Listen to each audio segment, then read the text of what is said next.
We all know a calorie deficit is the way forward, and it is so much better if you can get some protein into that diet. So let's start by dealing with ways to do that. And the most important meal of the day, as people say, is breakfast.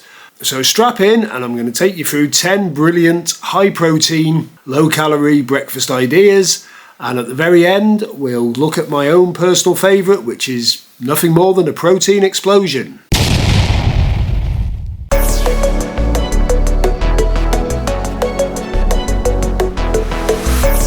Let's start with everyone's favourite, the full English. Now we all know you can pop down to Wetherspoons and get one for less than a tenner. It kicks in at 1167 calories and it's going to give you loads of protein. However, 1167 calories is some people's budget. Or you could make your own. You could have 2 bacon, that's 88 calories and 6 grams of protein, with a couple of eggs, 126 calories with a massive 11 grams of protein, half a can of beans, 170 calories and 19 grams of protein. That little lot's on your plate, 384 with a massive 36 grams of protein. Next up is my go-to when I'm home, 3 scrambled eggs on toast. That comes in at 180 calories with 16 grams of protein, plus 100 calories for the bread, which has got very little protein, but you're talking under 300 calories with getting close to 20 grams of protein. Stick a few beans on there, you're about right. And let's not forget the chance that you might be on the road. And my favourite is always somewhere that puts calories on the menu, so you could do a lot worse than stopping at McDonald's, because at least they tell you what you're going to eat, whether or not it's good or bad for you. You got the bacon and egg McMuffin, which kicks in at 355 calories. And a reasonable 21 grams of protein. You may have noticed I'm pitching most of them at between 300 and 400 calories.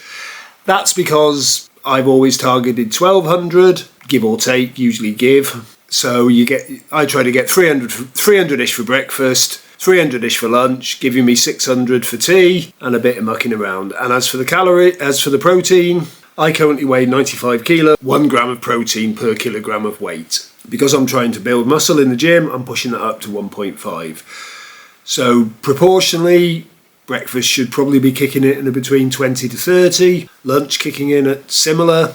That's giving you only need to find 30 at dinner time, or in my case, a little bit more.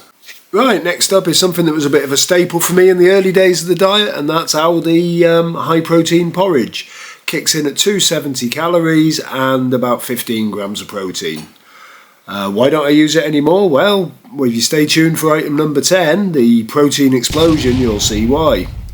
However, it's dead handy. You can take it to work with you. You can have it at home. It's always there and it's dirt cheap. Another banging easy breakfast is the high protein yogurts that are out there. This one from Aldi kicks in with 25 grams of protein and 133 calories. The only thing for me is, the protein's there, but yogurt on its own isn't very filling.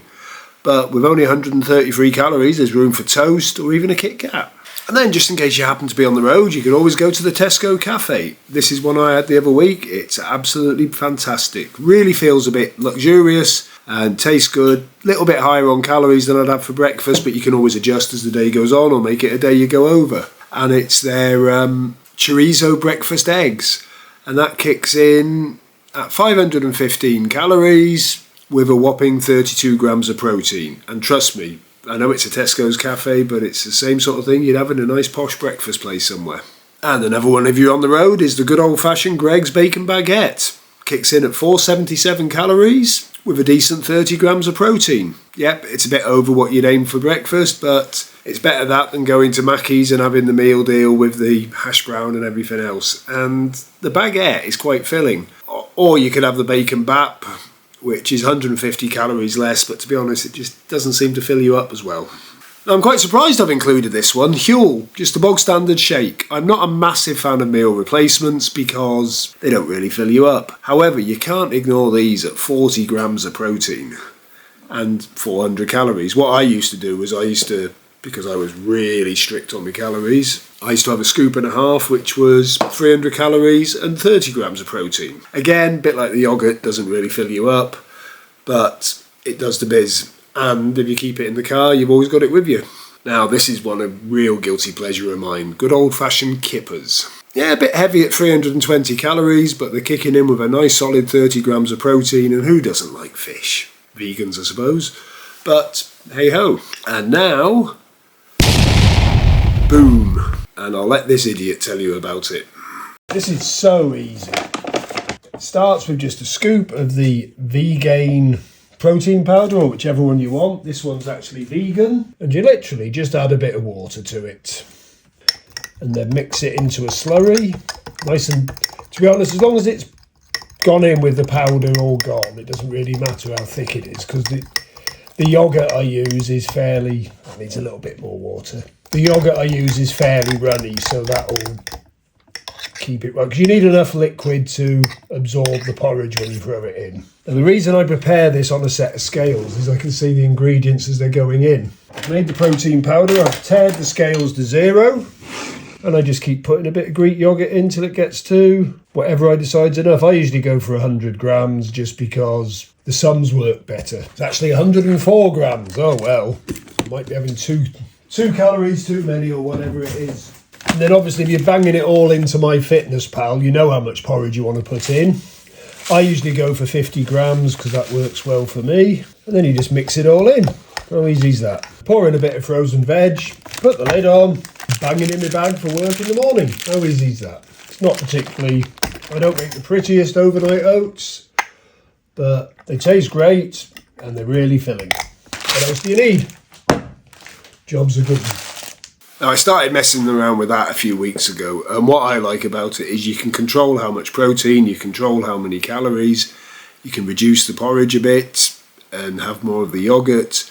And I would never have thought of using the protein powder for anything other than shaking and drinking. And it's that, you know, that one scoop adds nearly 20 grams of protein to anything.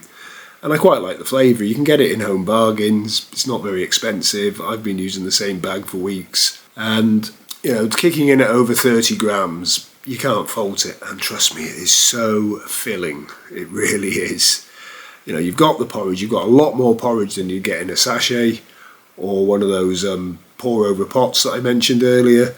And, you know you've had something to eat. Fantastic. So, talking of which, how have I done this week? Well, I've lost another pound. Quite impressed with that.